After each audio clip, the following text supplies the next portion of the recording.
Yeah, I think this lady's definitely right. It goes along with something I've been talking about in the Galactic Sab as well. You know, I've been really hammering home the point lately because I think the time is right. You have a lot of hateful, spiteful white people in this country, and you always have.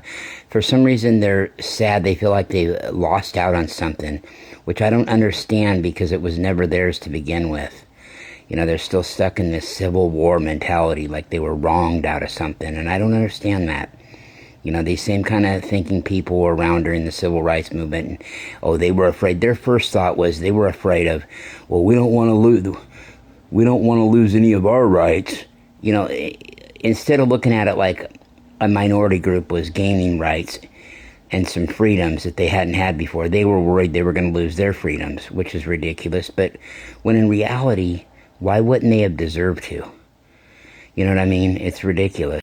I don't think this is the end of black people. I think this is the end of America as we know it. I think that these people are so full of hatred and racism that they are actually have ruined their country, and they have allowed this leader of theirs to ruin the country. So I actually believe that there is going to be a major change, and we are going to come out better we are going to come out better on the other side.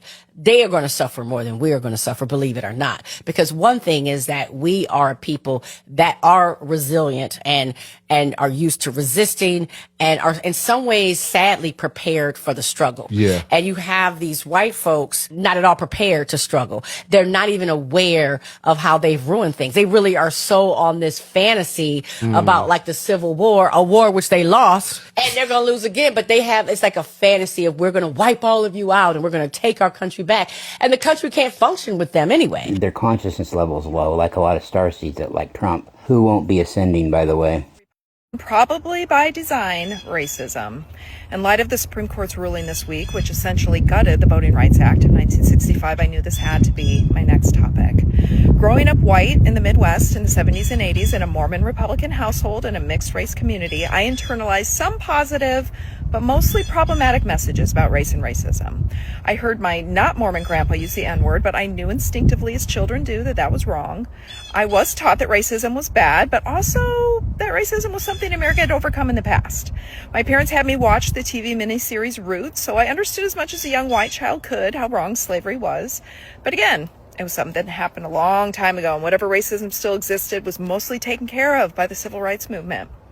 I had a kind elderly black woman for a Sunday school teacher, and I remember how happy my parents were when our church reversed its ban on black men receiving the priesthood. I had a few black friends at school, and I myself would never use a racial slur, so I believe that meant... She believed it meant she wasn't racist. At least she was willing to come forward and admit it.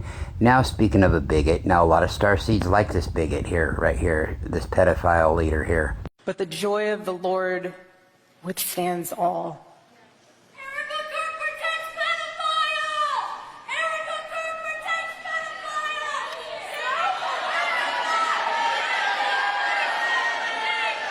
Well, and more than likely knew something about her husband's death. Unpopular opinion time.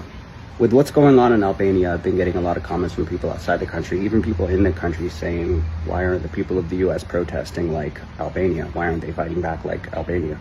First of all, the country of Albania is smaller than Maryland, and Maryland is one of our smallest states. We have 50 states. Second of all, our government isn't concentrated in one location like a lot of these countries that are able to have a revolution.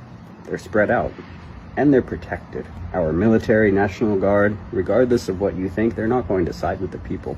Third, the amount of misinformation that gets pushed into our population, it's safe to say the majority of our country has no idea what the fuck is going on. Fourth, we're overworked, underpaid, kept one paycheck from homelessness. Absolutely, it's part of the system here, it's part of the game.